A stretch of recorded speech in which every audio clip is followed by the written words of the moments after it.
good morning, Graham. How are you? Good morning. Good morning. How you doing? I'm doing good. I was just thinking the last time we saw each other, I was telling you about journaling because I think that could really be helpful. How has your journaling been going? Well, honestly, it's been kind of painful. I remember an incident when I was in middle school, and I kind of forgot about it for a little while. We were working on a story or something about a family tree, Hmm. and one of my classmates saw my birth certificate. Well, my mama's name was listed, and for my father's name, it was just blank, unknown. And basically, I became the joke.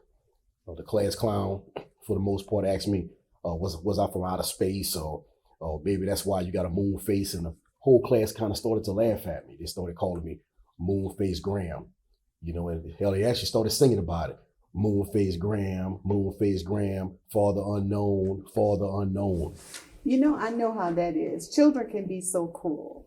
And if we don't deal with our childhood memories past, it can really follow us into adulthood and cause us so many different problems.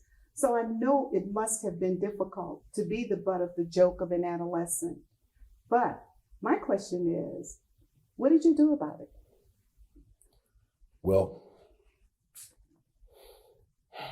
Dr. Bennett, I haven't really thought about that in a long while. It kind of brings back some memories that actually causes me to anger. So if it's causing you to anger, how do you handle your anger? That's really why you're here. I didn't. I never really did learn how to deal with it.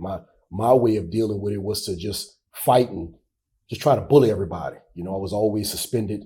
I almost got expelled one time. I even spent a little time in juvie from a time when I caught a charge for assault. Wow. So now, how are you dealing with the anger and the rage as an adult? Because what happens is you carry that into any relationship that you may have, and it causes all kinds of problems because your partner also has past memories. And so now the two of you guys are together, and it's a real big problem. So, what is your way of dealing with these issues now? That's a good question. Sometimes I think I just get triggered. Mhm. And when I do, I won't lie to you, I might drink or smoke a little weed. Things like that just seem to calm me down and help me get through my day. Well, I can tell you this, those are some very serious complications that you don't need. How has that affected your relationships? Well, to be honest, anger and rage has kind of been the driving force pretty much for any relationship I've been involved in. I try to let it go, but it appears that the power of that is greater than my ability to control it. Wow. And I just want to feel good, at some point in time for once in my life, if I can. So here's what I want you to know. The memory from your childhood caused you to develop an inferiority complex. The problem with that is you let it define you and your worth and your value. But that definition is flawed. That isn't who you are. You have to tap into who you are. What are the good things about you? You know yourself better than anybody else knows you. And that is what you have to present to the world. You don't constantly hold on to all of the toxicity and the hostility that you had before as a child.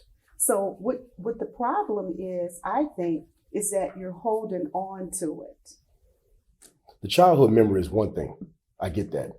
But it's the family secrets. That's something totally different. It's something else. It's like everybody in the family knew the truth but me. They all knew the truth but me. And the birth certificate was just the beginning, Dr. Bennett. Okay, so now are you ready to share that family secret?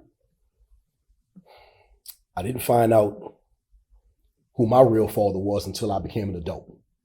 That hurts, especially when the whole family knew the truth. The whole family. I felt like I just been a joke ever since then.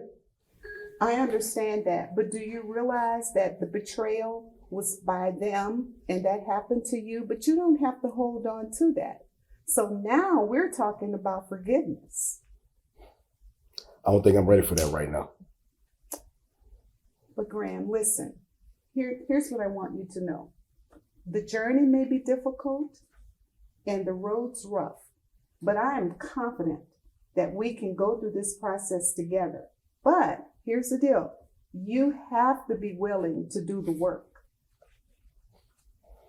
All I know is I'm here because I'm under a court order. That's it. Okay, well, let me tell you something. A part of that court order is to work through this process.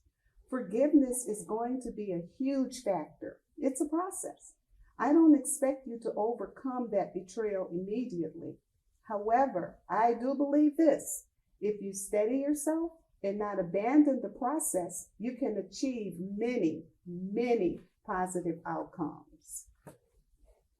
Maybe so. Okay, well, I'll see you next week.